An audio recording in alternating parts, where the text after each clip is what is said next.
Pasaron 10 minutos del mediodía, estamos en vivo y recibimos a nuestras próximas invitadas. Se trata de Paula Rabinovich y de Pía Lobato. Ellas son docentes, educadoras sexuales que lideran el proyecto de Sexualidad Meraki, y como ya hacemos habitualmente, que hablamos de educación sexual aquí en el programa, esto tiene que ver con la educación sexual integral en las instituciones educativas. Un tema muy vasto, muy opinable, pero que está muy bueno tener a dos referentes, a dos docentes para que nos enseñen, nos expliquen y podamos de alguna manera tener un intercambio productivo. Bienvenidas una vez más. ¿Cómo Muchas andan? gracias, muchas gracias. Yo ya le hice un comentario a Paula por el tema de los colores, negro y amarillo. Bueno, en fin, me dan ganas de llorar por momentos. ¿El negro es por mí? No, por tu cabello. No, a mí me encanta este colorcito que tengo. Pero sí. no sabía que esto era amarillo. Bueno, está, ¿qué es? Se ve, ¿Mostaza? se ve que está sentido con ¿Es Peñarol mostaza? y... ¿Qué color es? Sí, es como un Mostaza, mostaza verde, no sé, yo tengo un problema con los colores, pero... Bueno, está bien, yo qué sé. Así al pasar yo veo eso y digo, Peñarol, digo, por favor, Peñarol. Dejemos de lado a Peñarol, pobre Sí. Peñarol. Pobre Peñarol, pobre los hinchas de Peñarol. Y los muchachos que lo pasaron mal también ayer. Y sí, con la hinchada, con las cosas que le gritó la Por hinchada. eso, Y creo bueno, que hicieron lo que pudieron, pero bueno. qué poco pueden, si eso es lo que Bueno. pueden muy poco. No vamos a hablar de fútbol, vamos a hablar de sexualidad. El tema de la educación sexual integral en las instituciones educativas. Ya les dejo para que ustedes retomen en lo que habíamos estado hablando. Bueno, nosotros esta semana largamos una consigna en el Instagram de Meraki, que era contanos qué historia de terror, relacionando la sexualidad con Halloween, ¿no? Que está tan Sí. en boga este Halloween. Bueno, contanos tu historia de terror que tenga que ver con la sexualidad. Y bueno, salieron algunas, contamos las nuestras. La mía era personal, la de Pía tenía que ver con una institución educativa en la que trabajó. Y a partir de ahí surgieron historias personales y surgieron historias en instituciones educativas. Entonces nos llamó la atención la cantidad, dentro de las personas que contestaron, la cantidad de personas que contestaron abarcando el tema de las instituciones educativas, públicas o privadas, porque nombraban algunas instituciones que por supuesto nosotros no las nombramos en el Instagram ni las vamos a nombrar ahora, pero nos llevó a seguir hoy hablando de ese tema, ¿no? De las instituciones educativas y la relación que tienen con la educación sexual, como vos bien dijiste, integral. ¿Sí? Porque de eso hablamos nosotras, de educación sexual integral, porque educación sexual hacemos en todos lados y en todo momento, como venimos diciendo siempre. ¿Cómo definís la educación sexual integral? ¿Qué es? Bien, la educación sexual integral es una educación que se aborda desde todos los ángulos del punto de vista educativo. ¿Sí? La abordamos desde el lado biológico, desde el lado, por supuesto, como es educación, desde el lado pedagógico, didáctico. Eso quiere decir que es de acuerdo a la edad que tiene cada persona y a el tema que tiene cada persona en el momento de tratarlo. O sea, no abordamos lo mismo para una niña o un niño de 2 o 3 años que para un adolescente o para que un adulto mayor o una persona con discapacidad. Lo abordamos desde diferentes puntos de vista, desde el lado biológico, desde el lado social, desde el lado emocional, desde el lado cultural. Eso es educación sexual integral, ¿sí? Lo otro que habitualmente sucede son opiniones o formas que tenemos de dar nuestro punto de vista desde el lugar del conocimiento que tenemos que nos dio la vida, ¿sí? Que es válido, pero no es educación sexual integral. Pía. Bien, bueno, buenas tardes primero. Relacionado con eso que decía Paula y con estas historias que nos llegaron en el Instagram, esto que decía Paula, ¿no? Algunas historias, nosotros preguntamos en forma privada a ver cómo habían resuelto esa situación, y una cosa que nos asombró, como dice Paula, es eso de que la mayoría como que no se hizo nada. O sea, en el sentido de... tal vez se preguntó la institución educativa, bueno, ¿por qué a mi hijo le pasó esto? Y son cosas que siempre hablamos de sexualidad y pensamos como en abusos o abusos sexuales, ¿no? En realidad estamos hablando, por ejemplo, de niños o niñas que le están haciendo bullying porque es gordita, por ejemplo. Le digo gordita porque en general se hace más como con las mujeres. Porque de repente en la clase de educación física no puede hacer determinadas actividades, ¿está? Y tal vez la institución educativa no lo está abordando, ¿tá? O lo toma, bueno, está, sí podés, sí está bueno ser gordita, pero no profundizan, ¿tá? O por ejemplo, cuando ahí en unas imágenes mostraban unas escenas de los patios, por ejemplo, de las escuelas o de los liceos. Y en realidad el patio, por ejemplo, es un lugar donde ocurren muchas cosas relacionadas con la sexualidad, ¿tá? Y por ejemplo, los espacios, cómo habitan los espacios. Si nosotros observamos un patio, ahora desde una mirada de la sexualidad podemos ver que la mayoría del patio está ocupado por varones. ¿Tá? ¿Por qué? Porque hacen actividades o fútbol, o están corriendo, juegan a la atrapada, pero sí ocupan mucho espacio. ¿Tá? Y vemos a las niñas siempre como en los laterales, en los rincones, o conversando, o jugando, si son más chicas, como a las muñecas, o incluso adolescentes, pero están conversando generalmente una actitud más de quietud. ¿Tá? Y si la niña de repente está corriendo con los varones, que también se la cataloga de, bueno, sos machona, o quedate quieta, o mira cómo tenés la túnica y sos una niña. Entonces todo eso es enseñar sexualidad. ¿Tá? Entonces, bueno, volviendo a esto de las respuestas, nosotros nos quedamos pensando con Paula de que muchas veces cuando una institución educativa, cuando hablamos de institución educativa hablamos de escuelas, de liceos, de CAIF, de club de niños, de instituciones formales y no formales, ¿no? Centros deportivos. Y por ejemplo, como padres, ¿no? Como madre, como padre, nosotros nos dicen, bueno, ¿qué actividades tiene, ¿no? Esta institución? Y nos dicen, tiene educación física, tiene yoga, tiene huerta, tiene inglés, tiene computación, bien.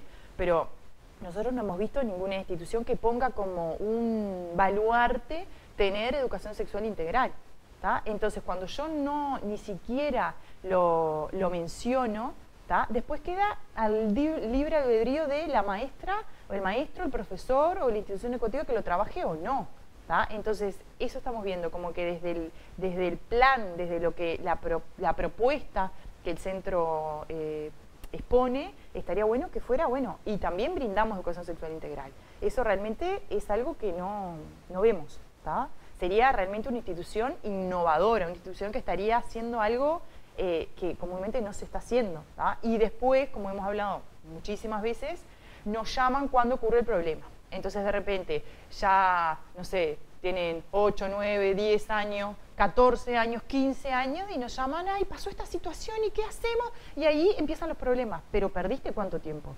¿Tá? Que nunca es perdido, porque digo, siempre se puede trabajar, ¿tá? Pero en sí, cuanto antes comienza a trabajar la educación sexual integral, mayor van a ser los beneficios para ese niño, esa niña, ese adolescente, ¿verdad? Como docente les quería preguntar, el abordaje de la sexualidad, vos lo decías recién, que se habla, bueno, tenemos esto, aquello, aquí y allá, pero del tema de la educación sexual integral no se habla. En esto de la reforma y transformación educativa que está en proceso, uno dice, el otro día le preguntábamos al director nacional de educación, ¿qué estudiantes vamos a tener post-reforma educativa, comparados con los pre-reforma educativa? Bueno, estudiantes que tengan pensamiento crítico, que sepan resolución de situaciones problema, que sepan resolver situaciones complejas, que sepan reinventarse, que sepan adaptarse. El tema de la sexualidad parecería que sigue estando fuera del tarro, o es una percepción mía. No es una percepción tuya. Sigue estando fuera, y es más, sigue estando más afuera de lo que estaba. Por ejemplo, en estas semanitas que no nos vimos, pudimos saber que aparentemente, porque como es un proyecto o es algo que todavía no está definido, en UTU, que existe como materia curricular, educación sexual, pasaría a ser opcional. Que bueno, nosotros podemos decir, bueno, los adolescentes y las adolescentes, ya hemos dicho acá que cuando entablamos el diálogo y cuando ellos sienten el lugar donde se pueden expresar y donde son escuchados, se van de cabeza, ¿no? Los tenemos al firme.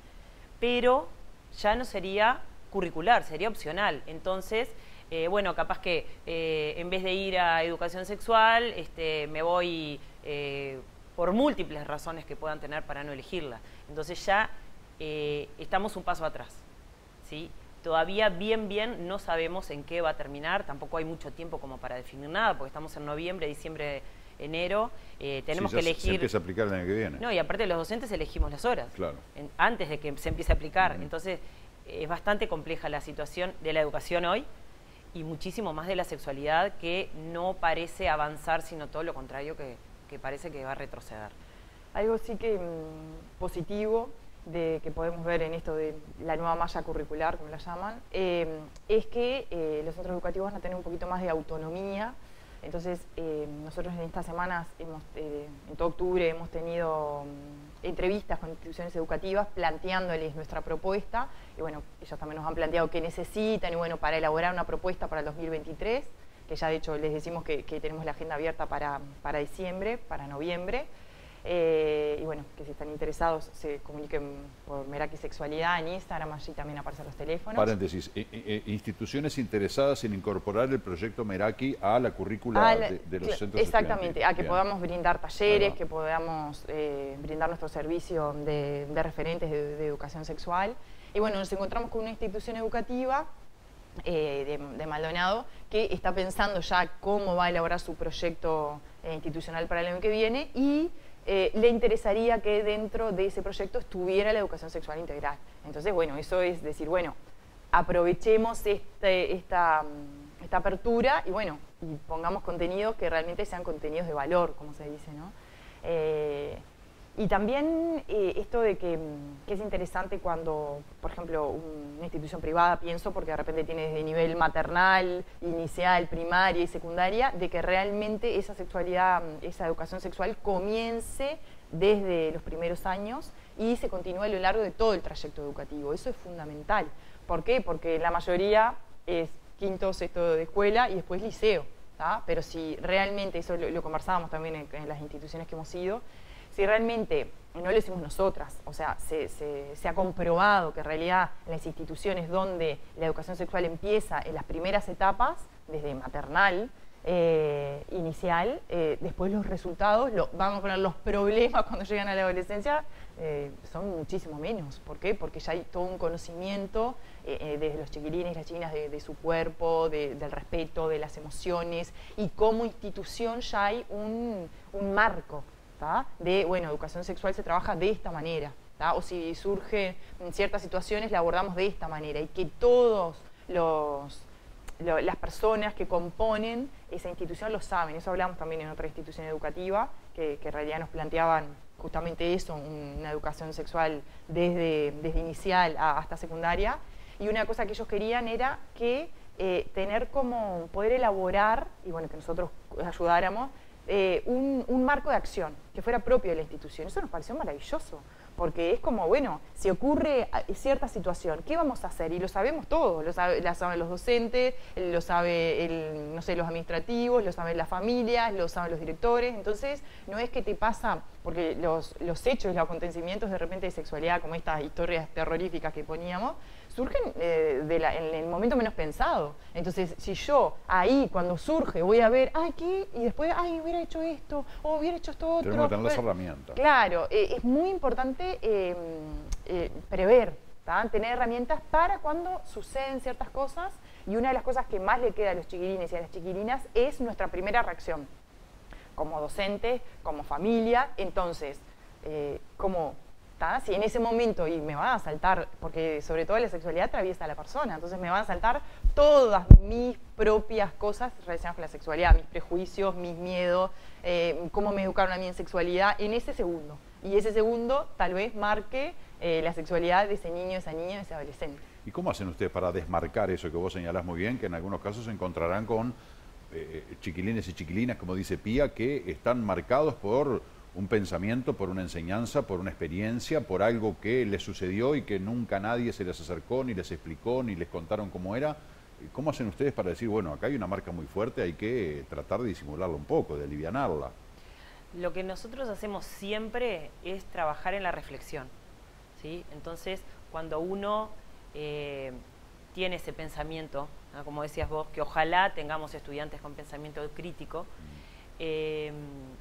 cuando uno tiene ese pensamiento crítico y puede tener la capacidad de reflexionar, ¿ah? Entonces puede verse para adentro, puede ver al otro, ¿sí? Y a partir de ahí, ¿ah? Podemos transformar, ¿ah? Cuando vos decías hoy, porque Meraki en la institución educativa como que marca su pisada, no eran esas palabras, pero como el concepto. Nosotros nos presentamos con un proyecto que tenemos para las instituciones, pero ya nos pasó con dos que nos dicen, bueno, el proyecto nos parece bárbaro, pero nosotros queremos esto, esto, esto y esto. ¿Ustedes lo pueden hacer? Entonces nosotros elaboramos el proyecto específico para esa institución que quiere determinadas cosas, ¿tá? Y que quiere que se transformen o que se sigan, porque viene trabajando de una forma menos específica, pero viene trabajando, entonces quiere que se siga trabajando y que se empiece a hablar de una forma más sólida. Entonces, bueno, nosotros le armamos el proyecto para esa institución. Por eso, lo que está bueno, nosotros no vamos a decir, bueno, acá Meraki viene y Meraki hace esto, esto y esto. No, el planteo lo realiza la institución educativa y nosotros le damos todas las herramientas para que se lleve a cabo. Eso es lo que está abierto, que las instituciones pueden comunicarse con ustedes. Exactamente. Como están haciendo atenciones personalizadas. Claro, nosotros en realidad lo que nos interesa es, nosotros trabajamos en Maldonado en forma presencial y trabajamos para el interior del país también, para el resto del país, de forma virtual, ¿tá? Entonces, en realidad lo que nos interesa es poder tener una entrevista, así sea, por ejemplo, de forma virtual o de forma presencial, y que este intercambio, bueno, nosotros tenemos esta propuesta, ¿qué propuesta tienen ustedes? Y armar algo que realmente sea específico para la institución. Y también esto que hablaba de los asesoramientos es, bueno, tal vez hay una institución que dice, bueno, yo hoy no sé bien qué taller, pero me gustaría contar con ustedes para, si en algún momento surge alguna situación, cómo ustedes lo abordan, qué talleres tienen. Nosotros tenemos muchos talleres ya armados, pero generamos nuevos a partir de las necesidades, ¿verdad? Porque la temática es muy amplia y las necesidades también variadas, ¿verdad? Y para redondear algo que también hablamos al principio, de repente casos puntuales que de repente se comuniquen con ustedes, porque bueno, con mi hijo me pasa tal cosa, con mi hija me pasa tal otra, necesito asesoramiento, consulta y eso, también una suerte de consultorio. Sí. Lo están ofreciendo también. Tenemos durante todo el año, fue como la innovación de este año, aparte después de la pandemia, en pandemia se vivieron cosas bastante complicadas y después de la pandemia también. Entonces, bueno, tenemos un asesoramiento individual, aparte de las instituciones, que se pueden comunicar con nosotros a los teléfonos o a Meraki Sexualidad en Instagram, y a partir de ahí vemos cuál es la mejor forma de asesorar a esa familia o a esa persona en particular. También el correo electrónico, por si alguien no tiene Instagram, es merakisexualidad@gmail.com, también nos pueden escribir por allí. Y bueno, dudas, consultas, y bueno, es eso, tenemos la agenda abierta para poder coordinar las entrevistas y bueno, y que realmente poder dar el paso, ¿tá? Como institución. Ya decir, bueno, conocer la propuesta y cómo sacarse ese miedo de qué será esto. Claro. ¿No? Allí tienen ustedes Meraki Sexualidad en Instagram, Facebook y TikTok, y los 2 números de teléfono celular para comunicarse tanto con Pía como con Paula. Una cosa, sí, claro, para cerrar cortita, el eslogan nuestro de este año es Hablemos, pero el otro es Sé parte del cambio. Con eso nos vamos. Está bueno, muy bien. Señores y señores, muchas gracias. Un placer recibirlas aquí en el estudio. A ti. Tenemos que ir al móvil. Vamos con Laura y Marcelo. Adelante, por favor. Gracias, Marce. Bueno, acaba de culminar la ceremonia aquí en Cementerio Parque Jardines del Alma, una ceremonia muy concurrida, mucha gente realmente que se hizo presente, mucha gente de Maldonado que venía también hasta aquí y se acercaban a la misa y pasaban ese momento, como te decía, emotivo, junto a, bueno, funcionarios del lugar, pero también esa ceremonia dirigida por el obispo Monseñor Milton Trócoli, que al momento de terminar la ceremonia saludó a todas las personas y se llevó adelante esa ceremonia de suelta de globos que yo te hacía mención al principio. También muy emotivo, globos blancos que se colocaron en la entrada aquí del Cementerio Parque Jardines del Alma y luego se soltaron en conmemoración a aquellos seres queridos que ya no están. De esa forma terminó esta ceremonia que, como te decía, la verdad que estuvo muy linda, el tiempo acompañó, a diferencia, hacían mención a lo que fue el año pasado, que la verdad que el tiempo no estaba tan lindo como hoy y eso hace que el marco en este lugar además sea sumamente disfrutable. De esta manera nosotros, Marcelo, también nos despedimos del móvil del trabajo del día de hoy, con un cielo totalmente despejado, una mañana sumamente agradable y la temperatura te diría que ideal, porque no hace ni demasiado calor y esa brisa que viene hasta hace bien ese vientito que viene y acompaña el día. Así que de esta forma nos despedimos, nos reencontramos mañana si Dios quiere.